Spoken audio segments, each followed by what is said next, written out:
Yo, yo, what's up, people? Hope you're all doing good and hope the week is going well so far.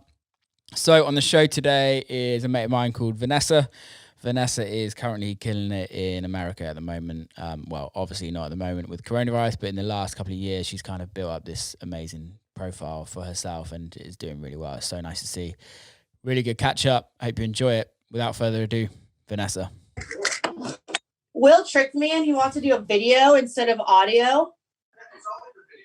Always been video. I don't know. Just like Gav I said. I don't watch his stupid show. We're live. VNSSA, how's it going? Can we start with VNSSA's being a massive diva because she doesn't want to be on video? No, you tricked me. How about that? I did not trick you. A Zoom call. Like, if it was a phone call, I would have been like, yeah, a phone call. But a Zoom call, why would I want a Zoom call you if I don't want to record video? I don't know how you do things in your country. In my country? Or what have you been doing for lockdown? Have you not Zoomed anyone? No. I'm isolating. That means isolating from everything. Have you? How's things anyway? They're okay. I think LA is gonna be back into like quarantine. Like we're kind of like worse than the beginning now. So it's fucking awful, isn't it? It's the worst. It's like it's kind of laughable that it's so bad and it's just not getting any better. Yeah. I know. Okay, if I leave my phone like this, can we do the video like this? I just have it propped up like this. I thought you didn't want to do video. I'm just trying to help you out, dude. It makes no difference to me. If you want video, I can turn the video on now. If you don't want video, what? I don't want the video. Okay. I don't want the video. Quit being a diva then. Let's just get over it. We're over it. Well, how are things there? I heard they're pretty good in Europe right now. I don't know. I think Barcelona's just been closed down. Obviously, before we mention this, it's Sunday, the 19th of July. So this will be coming out on Tuesday. So don't quote me on that if you're listening, but I'm pretty sure it's closed down. Oh, really? I just saw like a video of Jamie Jones on Instagram, like playing to like a packed club in Italy. Yeah, I think Italy, they had it like pretty much untraceable. In England, I think we're only getting like, I know only this sounds awful, but I think we're only getting like 250 deaths a day, which is like well below average of like anything, like normal deaths. So crazy. Like, how long do we have to have it under control until people start like going out and things are open? Like how, I don't understand how people know when it's okay. So I think here we got down to like 115 deaths a day and then things started to open up, but we've been like phasing it. So we had the schools go back, but only certain years. So there wasn't as many kids going back at one time. And then we had the shops, non-essential shops open. And then we had two like retail. Yeah, like retail shops. Okay. And like takeaways were allowed to open again. And then actual restaurants. 2 weeks ago we had actual restaurants and pubs and bars open, or 2 or 3 weeks ago.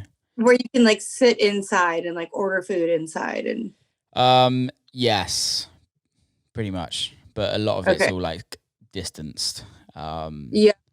But a lot of places obviously it's sort of summer here, so it's been pretty nice weather. So a lot of places have like outside seating. And then I think I think that's it. There's been I think cinemas are allowed to be open now as well, or cinemas at the 31st of July, which is in a couple of weeks. And then as of the 24th, they've made it a law that you have to wear a mask inside shops. Okay. Um, How are people like that hasn't started yet, or it's going to? the mask thing. Uh-huh. No, people are wearing them occasionally.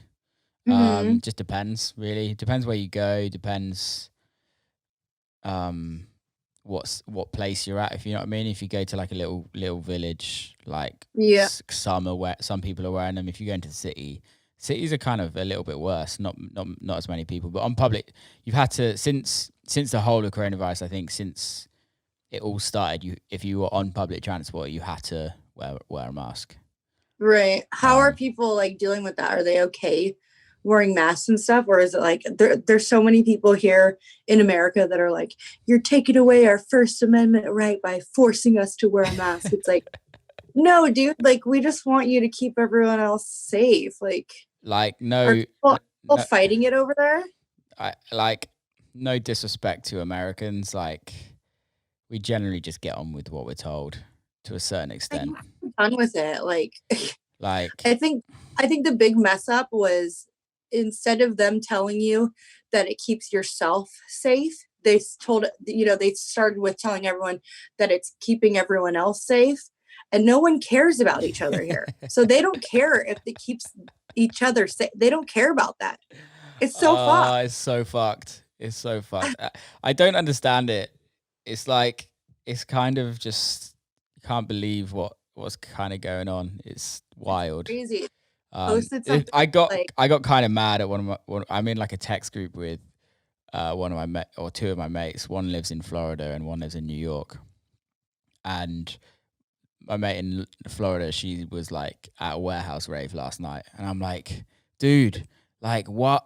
Just fucking go home. Like you're literally like anybody that's doing it. I get why they're doing it. They're all like 20-year-olds, right? Everyone's like 20-year-olds don't give a fuck, which I get it. Not gonna get like they think they're not going to get affected by coronavirus, but even if they're not going to get affected personally, people like seem to not understand that you could still pass it on without you having symptoms. So like if your mom gets sick and she dies, that could be your fault. Yeah, exactly.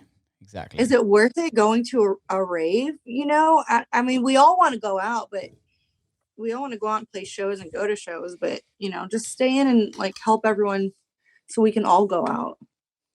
It's not going to happen though, Vanessa. This is not how people think. Like Americans, like we all make fun of, like everyone makes fun of Florida. They're like the state that doesn't follow the rules, and like everyone's always like, oh, a local Florida man died at a cockroach eating contest or something, but like America right now is like the Florida of the world. Yeah. Right. Like as far as coronavirus goes, it's so embarrassing. Yeah, like you guys aren't allowed to go anywhere. No country wants you. No, I figured out because Dorley was posting this thing about Ibiza, or however you guys say Ibiza, and he was saying how everyone there just really cares about each other. Everyone's wearing a mask. The cases are really low. And it just sounds really nice. And I'm like, I want to go there. So my parents just came back from there. Really? Okay, I looked it up, and Americans aren't allowed to travel there. But I figured out if we go to Mexico, we can fly there from Mexico. No, because you're not allowed in because your passport. But if we fly from Mexico, they said we could go from Mexico. Want to get out of here? We don't want you around here. Stay over there. I have all my shots. I don't have any fleas. I've been tested. They still don't want you. I know MK's in. I was talking to MK the other day. He's in London, and he wanted to go to Ibiza, but he's American and not allowed. So I'm like, dude, you're stuck in London. Yeah. Damn. It's all good. It's all good. How's life anyway? How's music life? What have you been doing? Have you been writing much? Yeah, it's going okay. I'm I don't know, kind of just wasting my time making a bunch of edits that I'll never release. But I have a EP coming out in August with Box of Cats. Nice. And then got an EP signed on Trippy Ass Technologies, Christian Martin's label. Sick. Yeah, I'm really excited for that one because it's like all break beats. Oh, is that the one you sent me ages ago? Possibly. If I did, there's probably changes to it. I'll send it to you again. Do it. But I really like that label. What's that? I really like that label. Yeah, me too. They put out a lot of like interesting releases. It's not like the same old kind of like tech house that I feel like a lot of labels are doing, you know? Yeah. Yeah. It's very. Yeah, I've been making it lately. So you've been what? I've been making a lot of break beats lately. Why is that? I don't know. It's like it just comes easy for me. I don't know why. Like way easier than like tech house. It's probably a little bit more inspiring as well. I think so too. Yeah. So I put like more melodies into it and stuff. Wait, you write melodies? Or I'm so over it. Oh dear. So you've got a release on Boxer Cats. Is that just you? Yeah, it's just me. Sick. Is that your first? I'm doing like solo stuff. Is that your first non-collab? What's that? Is that your first non-collab? No, but it's my first solo EP. That's which sick. is cool. That's amazing. Yeah. I'm pretty stoked on it. It's like I don't know, it's really hard for me to make music and be like really into it and want to play it all the time. But yeah. I feel like I'm finally comfortable like playing my own music. So how long's that taken you? But I've been producing for I think like 3 years now. That's crazy. Dude, you're like fucking obviously not right now. But right before lockdown, you were fucking killing it. And 3 years. I know you've been DJing for a long time. I've been DJing for like 9 years. Yeah, but 3 years producing is fucking good. I'm like, I want to play like big shows, and you can't keep playing other people's music when you play big shows. I need to start like making my own music, you know? Well, I think, I don't know, you might be able to disagree with me. You usually do. But but I just think you have to write music if you want to kind of get anywhere, unless you're like you're known to be like a selector, like you have like a radio show. Those kind of DJs, like, I mean, I just feel like they don't really exist anymore. I mean, they do in a way, but like how it used to be when DJs that were like really like selectors, they used to play on like vinyl. But I feel like now it's different with like CDJs and like USBs. Like you can have like hundreds of thousands of songs on your USB, but before, when you just brought like a certain amount of vinyls, like you really have to. Yeah. I don't know. Best now, it's just kind of, I don't know. I just feel like it's easier now, but I don't see a lot of like DJs that are just DJs like touring that much, you know? No, you really don't. I guess Benji B, Jackmaster. There's probably. Does he not? Is that Jackmaster? I think he does, but it's very occasionally. It's not like It's not like he's a producer first. But I don't know. I could be completely wrong. Carl Cox, I guess. Although I know he produces music and releases music, I would say he's a DJ before a producer. Yeah. But I mean, the fact that he still actually produces, I feel like that's how you get like the touring gigs, you know? I don't know with him. He's kind of just a fucking legend. But yeah, I think I always class my music as like my business card. Mm-hmm. Where you like have to have it, but people it's weird because there's not really any money to be made in our music unless you have like a massive. That's what a lot of people don't understand. Like that's why like everyone right now is like, we're not making any money. No one fucking and like the streaming, like Spotify, we're getting like 0.0034 cents for each stream. So it's like, unless your songs are getting like millions and millions and millions of plays, like you're not really making money that you can support yourself on. Yeah, I think for Spotify it's like $4,000 a million streams. And That's then insane. and then if you think about it, your whatever your split is with your record label. So let's say it's even like Like 50-50. 50%. Let's say it's 50-50, but then you take out it's not 50% of $4,000. It's like you have the distributor so the record label has a distributor, which is usually 15%. So then you've got 85%, and then you've got to take 50% out of that. But then the label takes all the like promo, and let's say, for all the costs and stuff. Yeah. Like let's say, for instance, like I know like Dirty Bird, they spend money on their artwork. They spend a lot of money on their artwork. Yeah. And then you have to get like animations, and then Yeah, so like let's say it costs like $2,000 to put the record out, and then you only get and you get 1 million streams, which is pretty hard in our music nowadays. Like you're probably making like $200-300 out of a $4,000. But then Apple Music pays a lot more. Apple Music pays nearly double.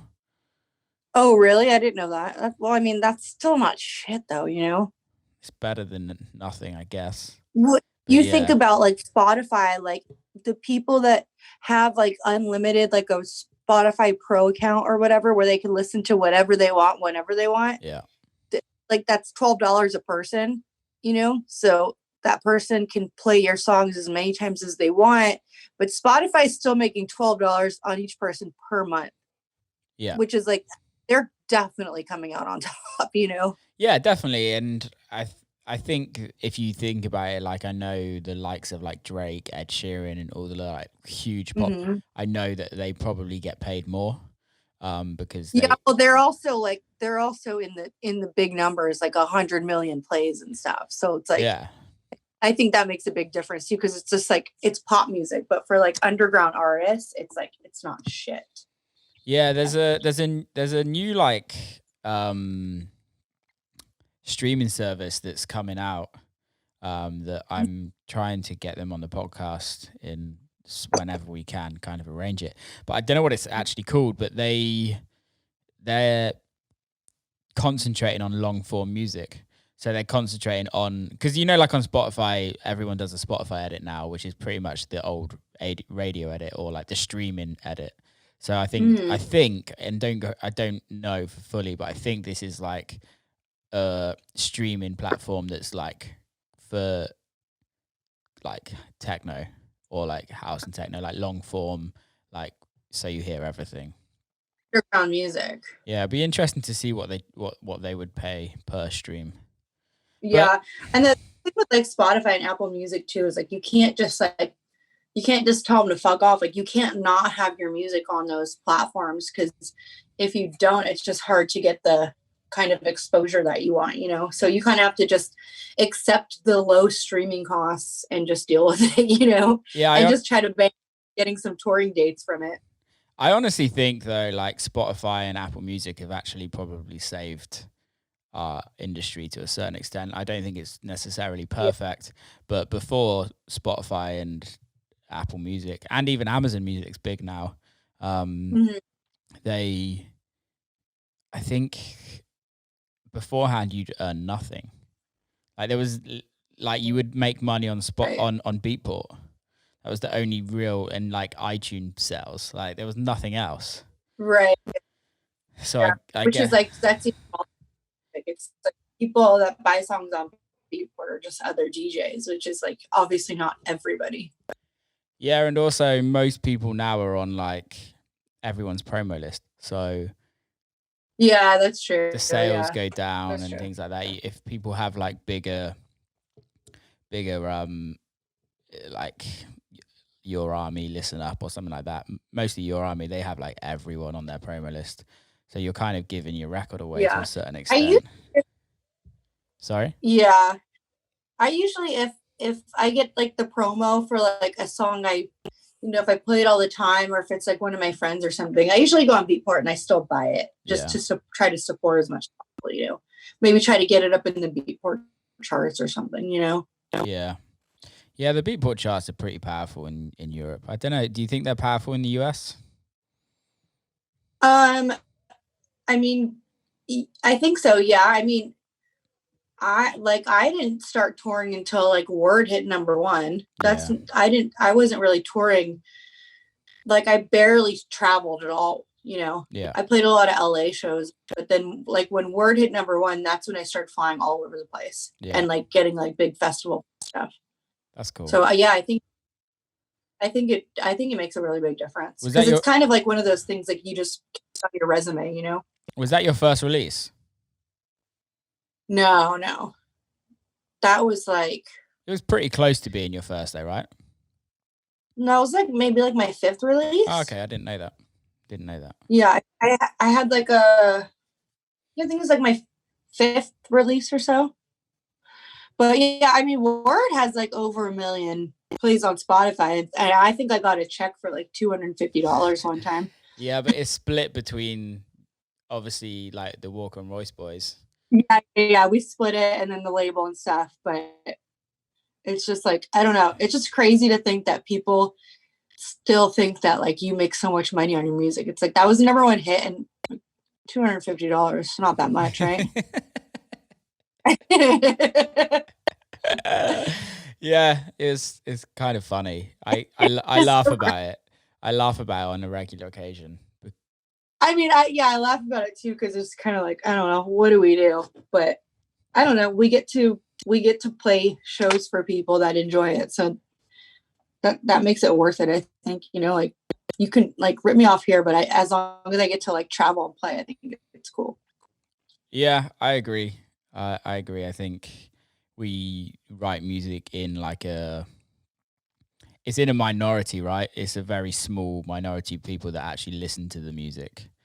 And kind of invest. If you think like, if you compare how many artists in our scene have got to like even all of their streams put together on what like amalgamated to like one Drake record, right? Like it's just so many more people listening to pop music and hip hop and other genres, and it kind of gets lost because I think, I don't know how you feel about this, but I think it's that we always want more as artists. We always want to be, although I hate that name, artist. It's fucking bougie. But like, it's that, like I had the conversation with Ryan, my manager. He's like, okay, so we've got nearly like, I think You Take Me Higher got over the millions, and then Hallelujah got in the 2 millions, and now we're like, the next release, we're like, well, we've got to go for 5 million, don't we?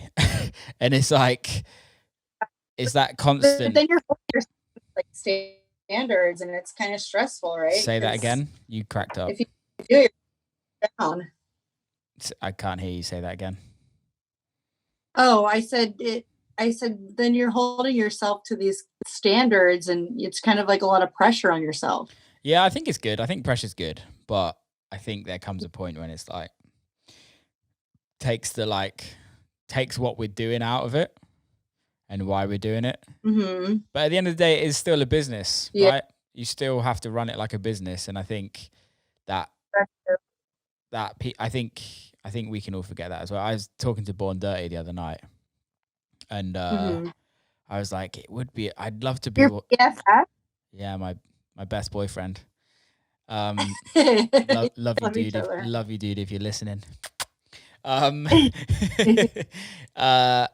we were talking, and we were like, I'd absolutely love it if like we could be one of those artists that has like no social media, like doesn't talk to anyone, literally goes in the studio, writes an album, releases the music, puts like a costume on, and then plays in front of thousands of people because you're like so famous because your music's so amazing. And like, like Daft Punk. That's pretty much the only person, the only group that can do that. That's like in our genre, I guess. What about like Claptone? Claptone kills it, right? Yeah. But I wouldn't say Claptone's at the Daft Punk level. No. Like Claptone still is on social media every day. Yeah, that's true. You know, like I've been thinking about that too, like, because, you know, we're not touring, we can't play any shows right now. So like we kind of have to come up with like different ways to like actually make money, but while still doing what we love. And I started writing like kind of like Billie Eilish kind of like pop songs. That's Like cool. kind of pop, like pop, and just like sending them to like my girlfriends that I know like sing. I'm like, do you like this? Like this could be your song. Like I'll write this song for you.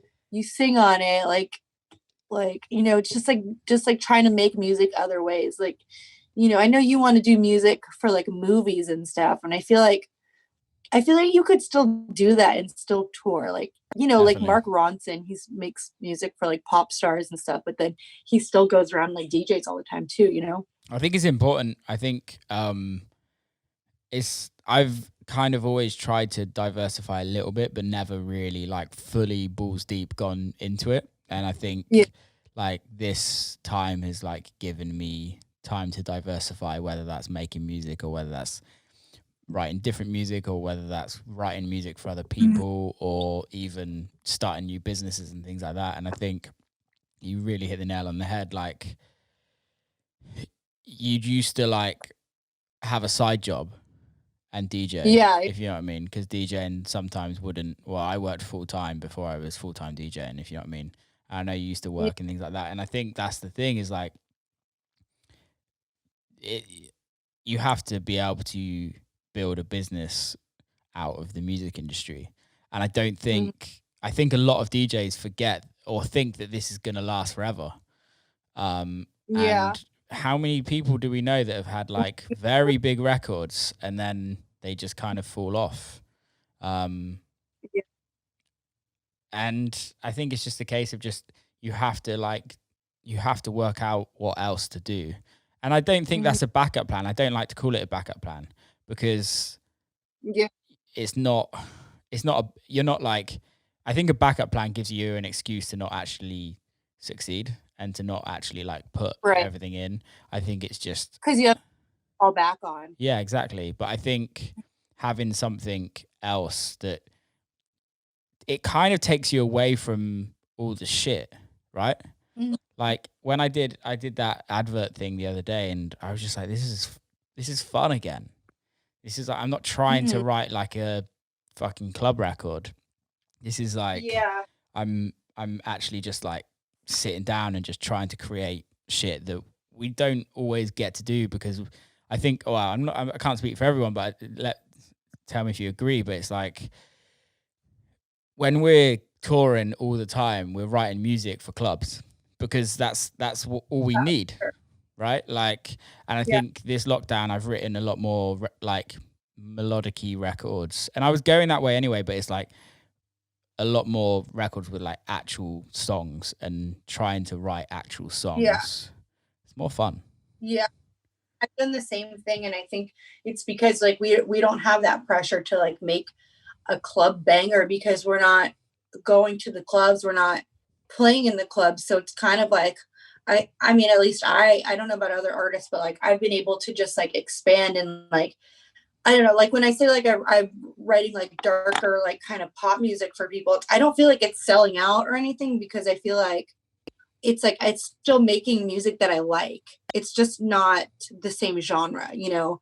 I listen to like indie rock all the time. I listen to metal. I listen to everything. You don't have to. I feel like people are so like set on like I'm a house artist. I can only make house. It's Yeah. like why can't we make everything? And I feel like because we haven't been going to clubs and we haven't been playing clubs, we're kind of not pressured to make club music. So, you know, I've been making music that like I actually want to play and DJ, but it's like I've been making music that's like soul wax, like 112 BPM kind of stuff that's like Yeah. super melodic and like super chill, but like it's not anything I could usually play at like one of my DJ sets, but I feel like quarantine has been doing that. It's been making a lot of people like kind of like step out of their comfort zone and find different styles that they like, which is I think is really cool. That's something cool to come out of quarantine, I think. Yeah, I totally agree. And also I hate the word well, it's a strong thing to say I hate, but sellout is I I don't Yeah. I think like if you I think a lot of people look at somebody that's extremely successful as a sellout and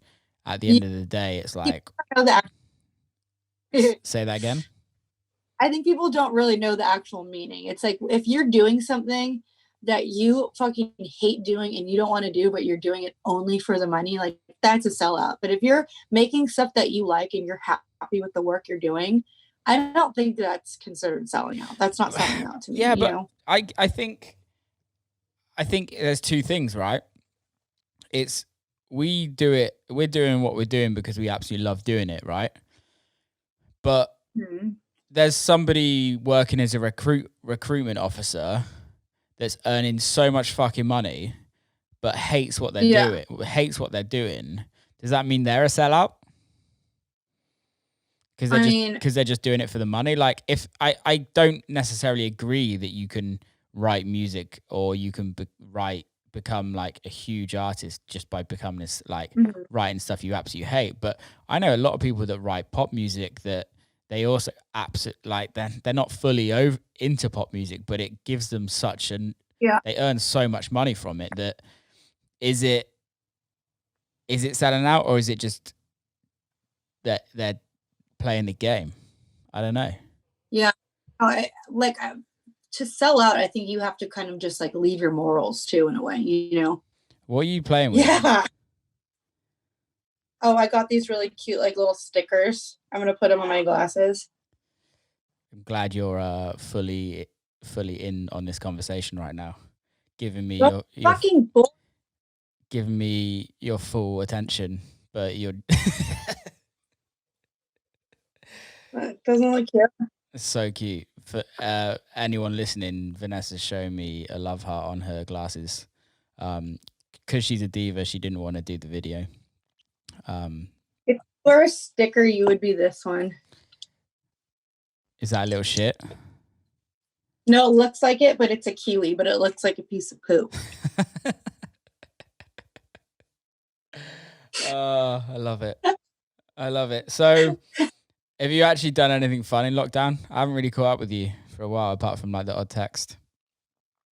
I went camping like a few weeks ago, and I'm gonna go camping again on Tuesday. Where are you going camping? What do I think of camping? No, where are you going camping? Oh, we're gonna go to Kern River. It's like 2 hours away from LA. Nice. But I think camping's really fun because, I mean, if I camp, I like to camp. I've only been like a few times, like outside of music festivals, but you have to camp by water, and then you could just bring your floaties, and then you just float in the water, and then you just sleep out. Camp, it's like a vacation, you know, and then you just like make s'mores. It's awesome. I was gonna say, do you make s'mores? Because it's like the most American thing to do. You kind of have to. Yeah. Do you take all your Dirty Bird camp out stuff and act like you're at Dirty Bird camp out? No, I mean I bring like the big hat I wear for camp out, and like sometimes I'll bring like some like string lights or something that I have, like some kind of like raver lights, just because it's like useful to have, you know. Yeah, that makes sense. What's the one festival you've missed this summer or this year that you're gonna miss the most? Or what was the like the one show that you were gonna be playing that you're bummed didn't happen? Coachella. Is that your first time playing? That was my third time playing. Damn, check you out. What tent were you playing in?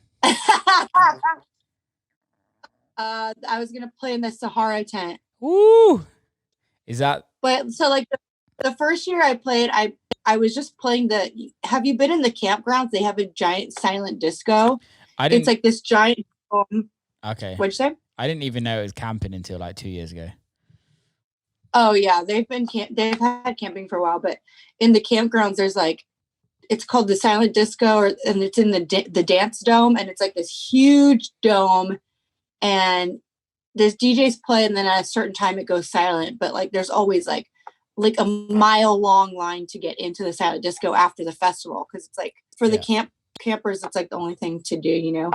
But so 2 years ago or 3 years ago I got to play that like twice, and the guys who booked it like surprised me, and I and I got to open the Mojave stage too. Like I was on like the that's dope. like booklet thing.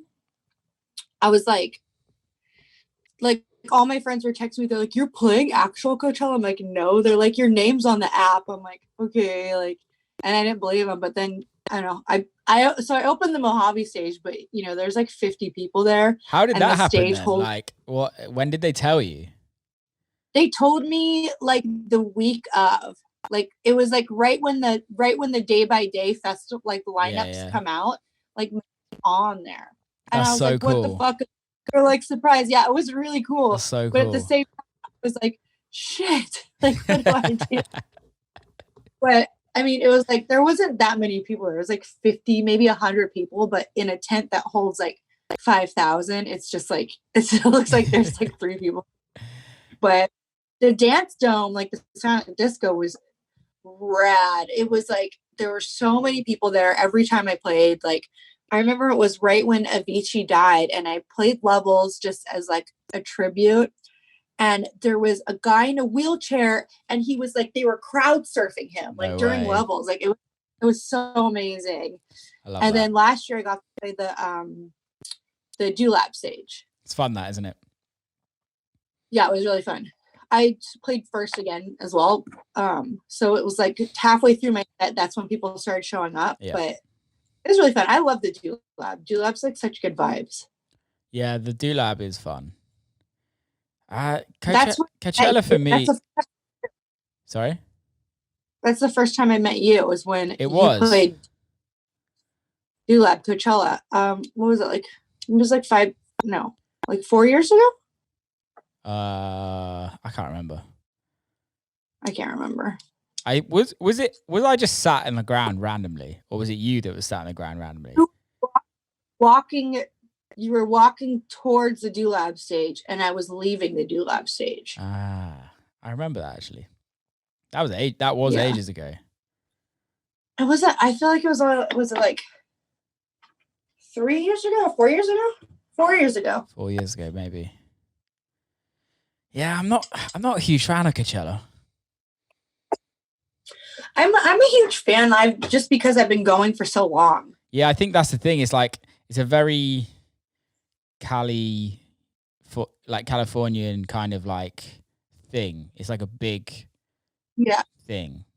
Like I feel like us too. It's kind of just like it's just kind of like part.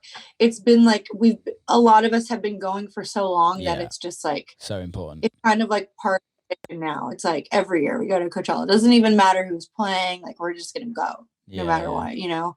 Yeah, ours in the UK is like Glastonbury. That's like kind of ours, but yeah, I've heard like really good things about that one. Like I want to go. Yeah, before I went to Coachella, everyone was like, Coachella's the like Glastonbury of America, and then I went and was like, there's nothing like Glastonbury. But don't get me wrong, like I'd love to play Coachella, and I'd love to play what tent is it? The Sahara tent? The Yuma tent. Yuma tent. I'd love to play the Yuma tent. That'd be amazing. But yeah, Glastonbury for me is like the one. Man. Sorry? The Yuma tent goes off, and like half the time, like a lot of people just don't even leave the Yuma tent because it's got air conditioning. It's like shade. It's indoor. It's shaded. Yeah. And like, you know, sound like runs it or something, but they always have the disco shark and they have like all the crazy lights there, and like you don't really need to leave the Yuma tent, you know. Yeah, I think Kobe and all the sound guys Kobe, they all run it. They do an amazing job, to be fair, especially the last few years. It kind of seems like the Yuma tent's got even bigger, and kind of that's like it's definitely. Yeah, they made it bigger, and then the lights are like insane now too. Yeah, because Gav and Sam were playing, weren't they? Was it last year? Yeah. And then Chris was playing, and I saw some videos, and it looked insane. The guys played at like 3 p.m. and it was like there was a line to get in. It was like packed to the gills. It was awesome. It's amazing. I think festivals are so good to like introduce yourself to new people as well. Yeah, I think so too. Yeah. And a lot of people like, like they'll be with like a group of people and like one of their friends wants to go see an artist. So they bring all their friends. Yeah. And then you can like, because that's how I found out about a lot of cool music is just going to different stages with my friends. But I think that's a good way to like for artists to get new fans too. Like just playing these festivals, like, I would, when I started playing all the festivals out, I was just playing first, Yeah. So not a lot of people would that because a lot of people didn't know who I was. They still don't, but like it's just a good way of getting new fans, even if it's like you're opening on a dubstep stage or something, someone's might like what you're playing. No, yeah, I totally agree. What's like been the one thing in your like so far that you're like in like the touring life that's like, holy fuck, I just did that? Because like always like looking, because I remember like for me it was I would always play somebody's music and then I was on the same lineup as them, and then we're mates, if you know what I mean. And it's like, for me, I think it was for sure like the first time I played Camp Out because like Dirtybird's been my favorite. I fucking love Camp Out, and like I was playing first at like Friday at noon. So I was so scared that no one was going to come. I was scared that people weren't even in the festival yet because they, weren't opening, they hadn't opened doors or whatever. But like, there was people waiting for me to play and like, it was packed when I played. So that to me was just like unbelievable, like I can't believe people showed up at noon to watch me play, Did I come then? Was I there? I think you were. I was definitely playing that year, but I don't know if I. Yeah, because we were all hanging out in your guys' RVs the night before. Was that year? I think that was the year. No, that was the year before. That was the year before. I had really long hair, and the year I played Camp Out, my hair was really short. I think you came, but I don't think. I think you came I think you came on Saturday or something. Okay. It was the first one at the new location. No, I think I was there. Were you there? I swear I came. Because the new location's been there 3 times, right? Or twice. Twice. I think it was only twice now. Yeah, so the first time I was there all weekend. Apart from the last day, apart from the Sunday. Because I had to play in Phoenix. But last time I came, was it last year your first time then? It was 2 years ago. Yeah, I was there. Well, I don't remember you. Well, I didn't come to your set anyway. I was in my hotel. I was waiting. Good times. It feels like it was like 6 years ago, doesn't it? Mm-hmm. It's kind of weird because this year is actually, I don't know about you, it's gone so quickly for me. I can't believe we're in July. And this year, 2020 feels like the fastest year, but it also feels like the longest year. Like I feel like it was just yesterday, and sometimes things feel like that was 3 years ago. Yeah, I think what's happened. Like I'm so fucked right now. Yeah, because I think what's happened, like Tiger King was literally only like 3 months ago. Oh, it feels like 3 years ago. And everyone was talking about Tiger King. But I think the thing is that so much has happened in such a short amount of time that like none of these events would have like, it would probably be over like 5 years all of these events happen. Totally. Happened. And now like I think it's probably because everyone's just been at home and not like, it's kind of like everything else is just like people aren't getting on with their lives. So I think a lot of people have just been like, it's just like made everything so much bigger. I feel like everything's like on pause. Yeah. And because, with Tiger King, especially, like everyone's just been sitting at home. So it's like the biggest thing to happen because it's like, hey, we're out of shit to watch. I still haven't watched it. I mean, I mean, I don't know how much you've seen like the memes and stuff now, but it might be ruined for you. It's just a wild story because like just shit keeps happening.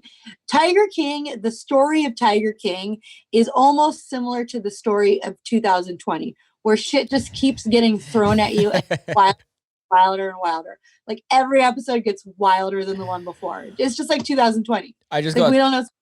I just got a text from one of my mates that lives in Detroit, and she was like, "We've just got a hurricane warning in Detroit." And then what the fuck? I was like, "What?" And then I text Ryan and was like, "Dude, we've just got a hurricane warning in Detroit." And he was like, "In the Midwest? Like, what happened? Okay, sorry. Since when did you get hurricanes in the Midwest?" It's crazy. It's just wild. I'm ready. My town, Newport Beach, Orange County, California. Like the other day, the tide was so high that waves were coming up and like flooding the streets, and houses were getting flooded and stuff. We're like, what the fuck is happening? Oh dear! I tell you what, never happened before. It's mental, isn't it? I tell you what, I've been watching on Netflix though is that Zac Efron program. I saw the trailer. I kind of want to watch. It's really good. It's like Zac Efron and Darren O'Reen, I think his name is. I can't remember. Okay. But it's really fucking good. And I'm not gay, but oh my god, Zac Efron is fucking hot.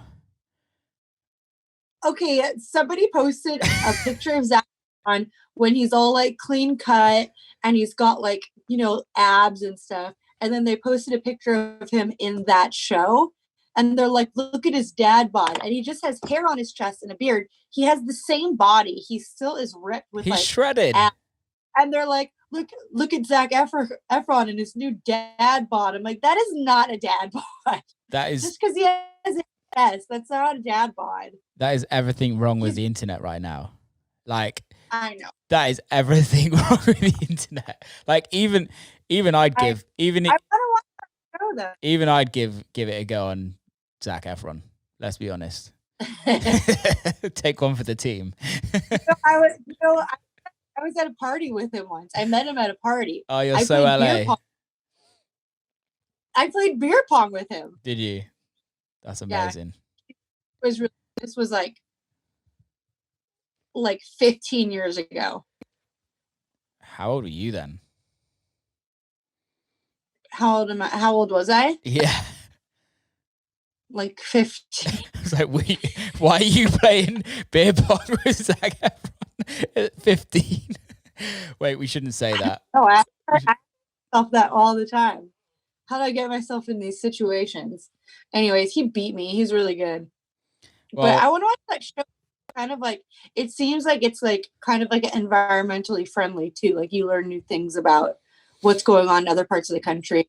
It's amazing. It's all about different countries, and I was like, I've just finished watching it, all of them, and it's really good. And it makes me just kind of want to go out to nature and just like cut off from everything. You guys don't camp there, huh? Yeah, we do. Oh, you do? Yeah. Why go camping? Well, you kind of already are in the country anyways, right? Yeah, I'm in the middle of nowhere, which is amazing. But like, do you have a pool? It's too cold for pools in England. People don't have pools. Oh. We're like, we get like the same weather as like New York. So, but not as extreme. Pardon? They have pools in New York.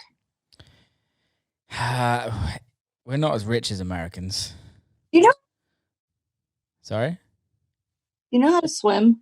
Yeah, I used to be a lifeguard. I don't believe you. Hands down, I used to be a lifeguard. Did you save people's lives? I saved one kid's life.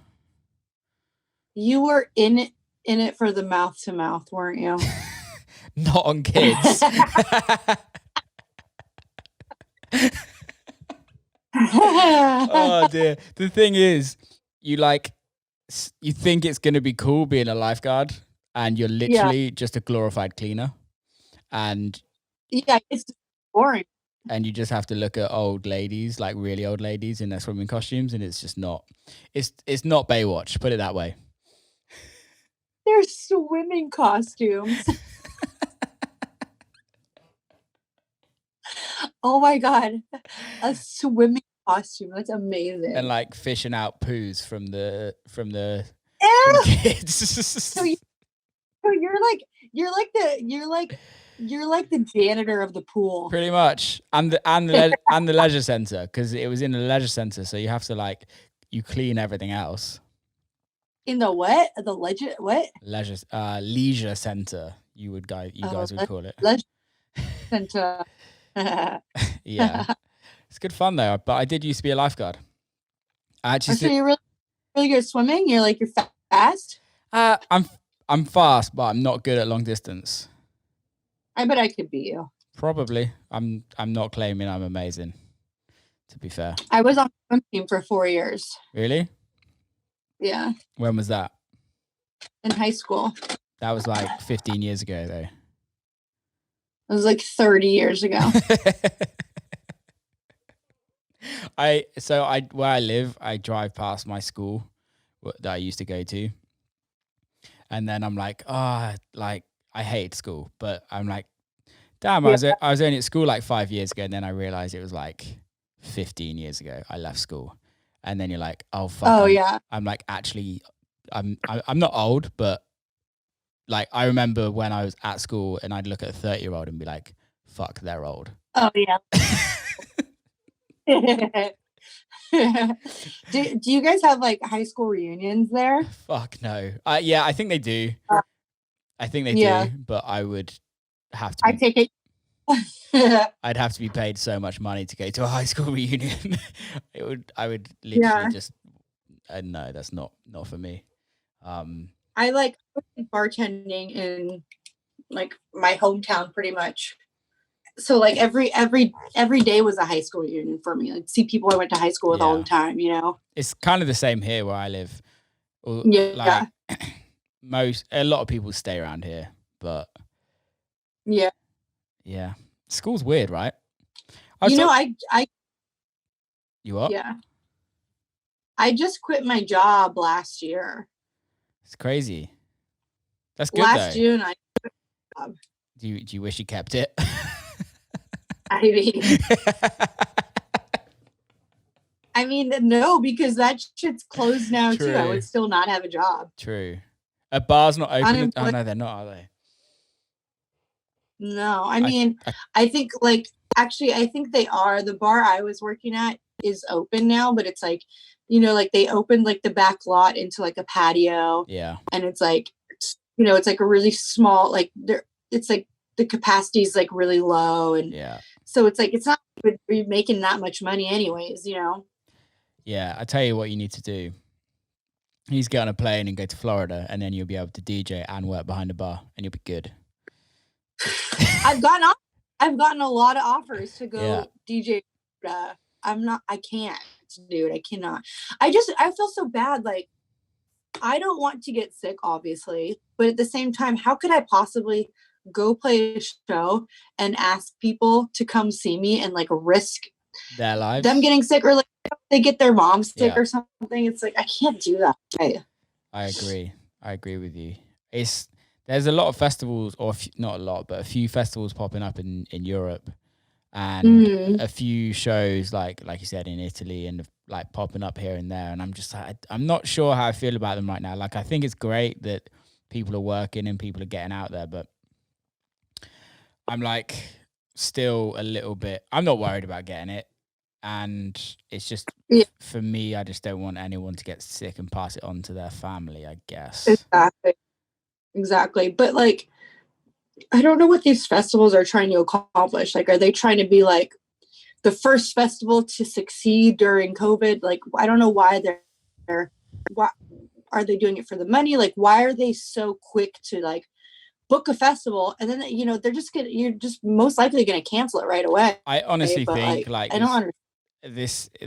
I think this is that catch-22. There's a lot of businesses that are just going to fail if they don't earn any money.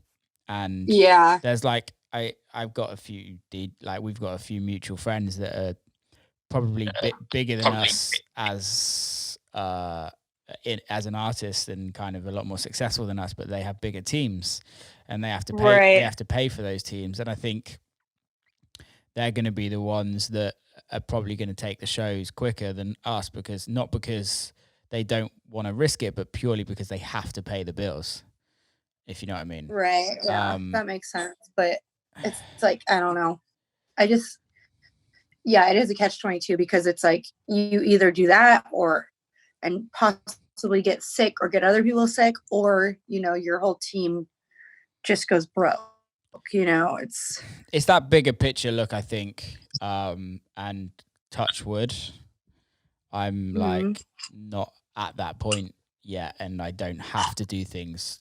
If you know, I'm super lucky. But who knows? I was listening to some awful. Well, it wasn't an awful. It's super good podcast. And this guy, I forgot his name, but he was saying like he doesn't think big concerts in America are going to be going on until mid-21, beginning of 22.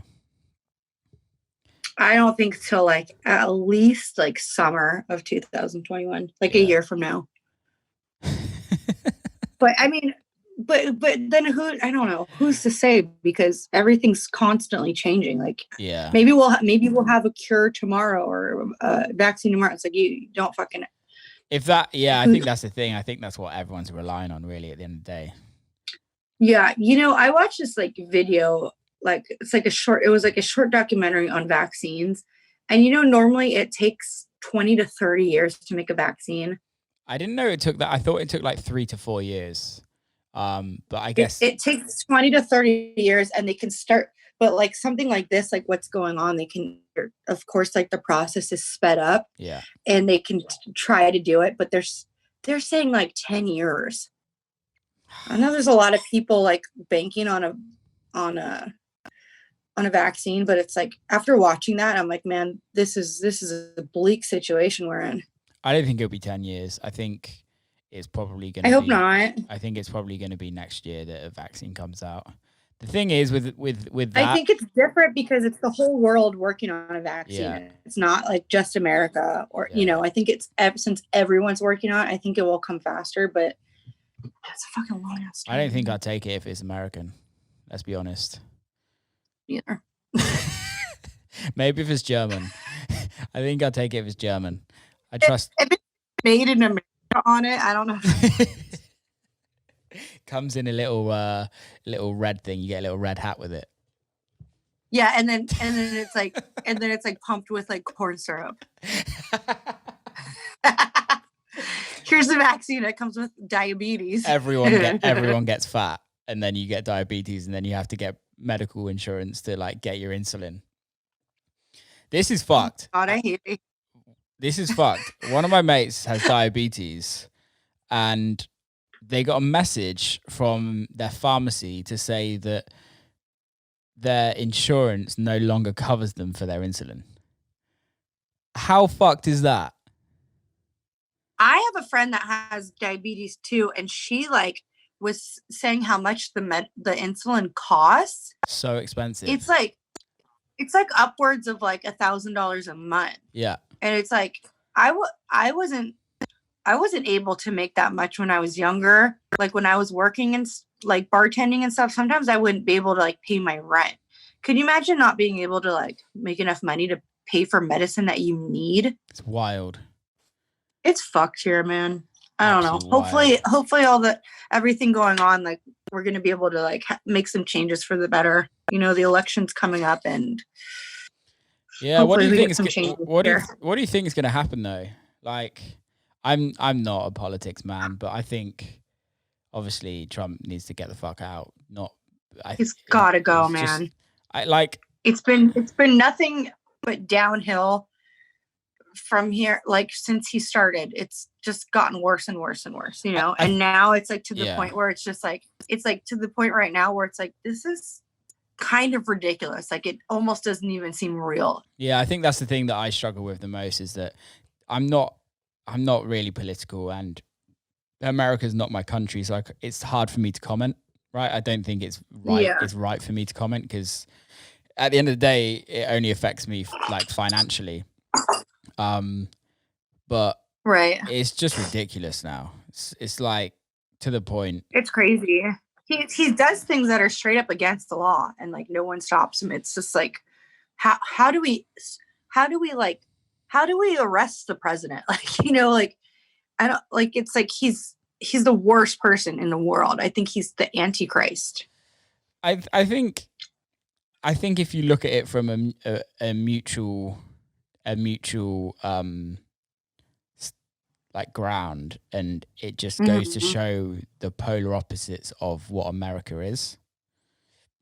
Yeah, or what it's supposed to be. He doesn't care about people. He doesn't care about he doesn't care about the people in the country. No, I know, but I think that what I'm trying to get at is that there's people that absolutely love him, and there's people that absolutely hate him. And I think it's just created so much more of a divide in a country that doesn't need any more divide in the first place. Like it's divided. Yeah, totally. It's divided it the most of the times.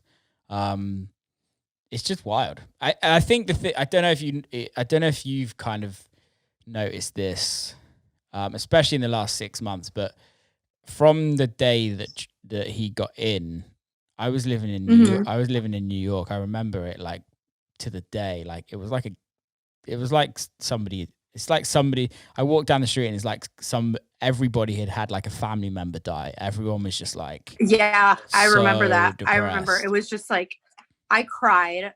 I know a lot of my friends, we all cried, and we're just like, what the fuck are we going to do? Yeah. And look at us now. There's no one I hate more. Well, you.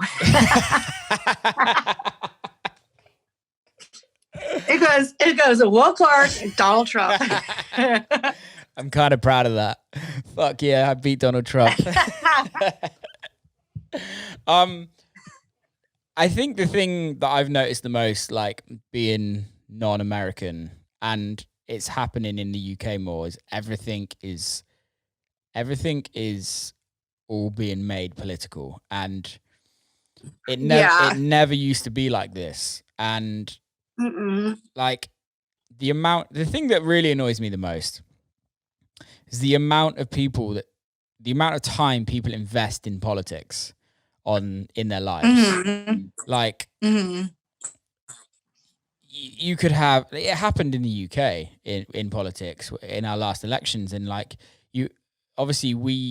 our social media, people we follow, or social media in general, is very left leaning, right? And in the UK, like it was kind of like how it was the American elections, where like everyone's talking so much like shit, like kind of horrible shit, like on whatever side you're kind of talking about.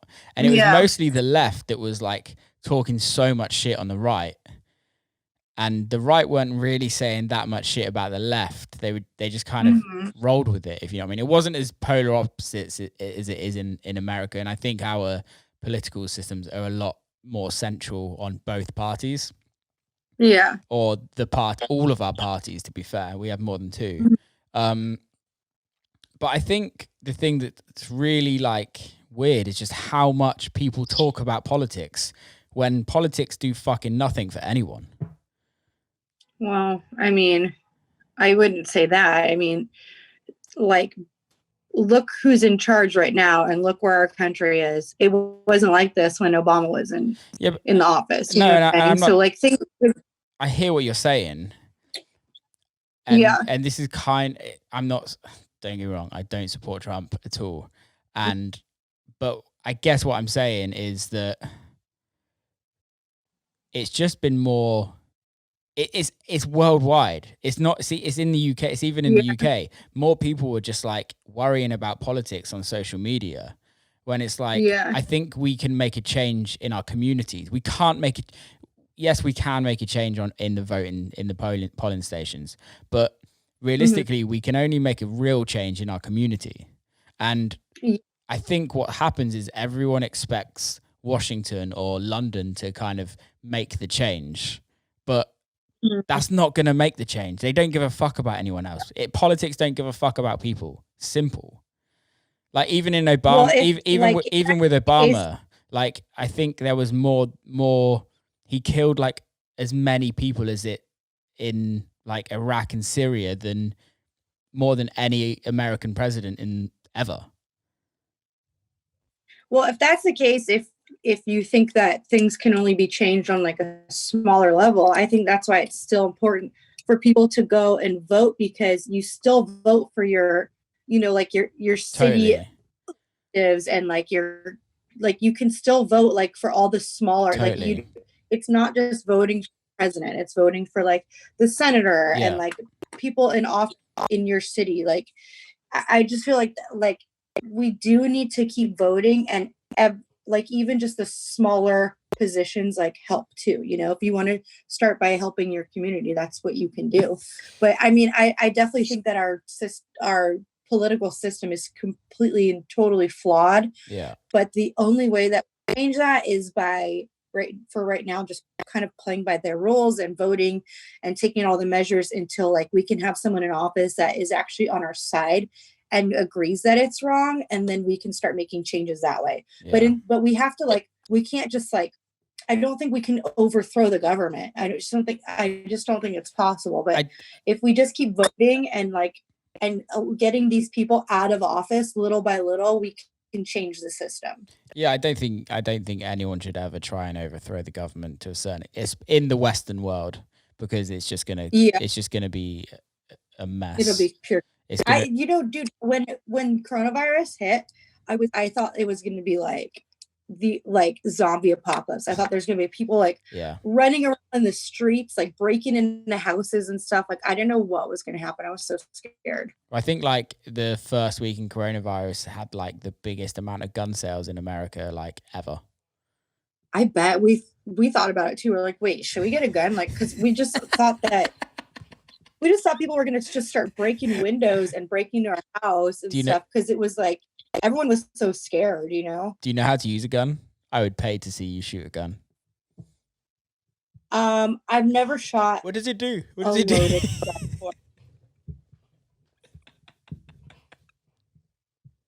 Have you shot a gun? Yeah. Oh my god. Oh yeah, you guys like hunt foxes and stuff, don't you? I'm a country boy. You're cruel. Hunting foxes is not cruel. Wait, you do hunt foxes? My family do. I was just saying that. That's fucked, man. Why is it fucked? What, do you eat them? No, they're classed as vermin. So what you'll get is in like a farmer. Right. If we want to really get into this, hunting foxes with hounds is actually illegal in the UK now. But in the law, you can shoot foxes if you want. Okay. So the reason why fox hunting, yes, it's like a very old English tradition. Same with stag hunting, etc., etc. But with the foxes, let's say, for instance, you have a farm and you have like a chicken farm, right? And you have 10,000 chickens, okay? And the fox will go into the chicken pen and literally kill like 1,000 chickens. Won't eat any of them, just kill all of them. And then I think you've told me that before, yeah. Yeah, and I don't get me wrong, I absolutely love seeing a fox. Like most people in the country actually love all of the animals. But what it is you have to keep like a cull, because you have to keep the numbers down, because otherwise it just fucking ruins the whole country. There's no predators. So it's like it's like in Yellowstone, right, where they put wolves back in there. Okay? Yeah. So imagine all the wolves started just killing everybody, everything in there. They're gonna go and shoot some wolves to keep the numbers down. Not all of them are gonna be shot. Not everything is gonna be shot. It's just about keeping numbers down. And honestly, with the foxes and like stags and things like that here, it's actually only the old ones that ever get caught. They're like young, because they're yeah, exactly. Exactly. So they have a problem with wild boars in like Texas. Middle America. Yeah. Yeah, and It's like crazy. people like go out and like shoot them like with like machine guns and stuff because there's like so many. People don't realize how quickly these things fucking reproduce. Like I think pigs can have like four lots of babies a year, and they in each litter there's like 12. They're like fucking like rabbit. It's like rabbits, but Could be eating more. Yeah, you should be. No, you should be. I eat enough. Pigs are disgusting. I'm not gonna eat a pig. Ew. Why are they disgusting? Have you seen a pig? Of course I've seen a pig. Like, have you okay, like how like pigs when they eat and stuff, it's like you. So oh fuck off. And on that note. I do want to go eat. So yeah, I'm gonna. It's getting late here, so let's wrap it up. Wrap it up. Wrap it up. That was fun. Thanks, Vanessa. How can people follow you and listen to your music? You're gonna have to spell your name out because everyone gets it wrong. Oh my god. VNSSA. I'm on Instagram, Twitter. What are the other ones? I don't know. Facebook. Are you on TikTok yet? Are you and Gav on TikTok? You started doing cute TikTok dances? I'm on TikTok. I just started roller skating. It's like because I've been outside, so I'm TikToking my roller skating adventure. I've been roller skating 4 times and I'm really terrible. So if you want to see some comedy, go on my TikTok. Well, Vanessa, thanks for coming on. Good to catch up, mate. Oh, I also run the I Hate Will Clarke fan club. What's that? I hate Will Clarke. IHateWillClarke.com. We should type that in and see what happens. We should definitely get that and make t-shirts. I think we could make some money. Let me see. Are you checking it? If it's not owned, I'm going to buy it right now. I'm going to make shirts that say the anti-Will Clarke Club or something. Right. I hate Will Clarke. Wait, CLARKE? Yeah, you spelled it right. God, dumbest. Okay. I still don't have you saved in my phone as the right number, as the right name. It's not an address. It's not a website. I'll buy it now. I know what I'm doing today. What happened in lockdown? I created a website, a hate Will Clarke website. Right, mate. Keep safe. Hopefully see you all soon. Tell Gav I love him, and yeah, see you around. Okay, sounds good. Bye, mate. Bye. Bye. Bye. How do I leave? I don't know. Bye. See ya. Yo, that's a wrap. That was good fun. I hope you enjoyed it. If you want to give me a little review or some stars or whatever you're listening on, that would be amazing. Love you forever. And if you want to share it around, that would be great. Just keeps the show going. Keeps the stories coming in for you all. Keep safe. I love you all, and I'll see you soon.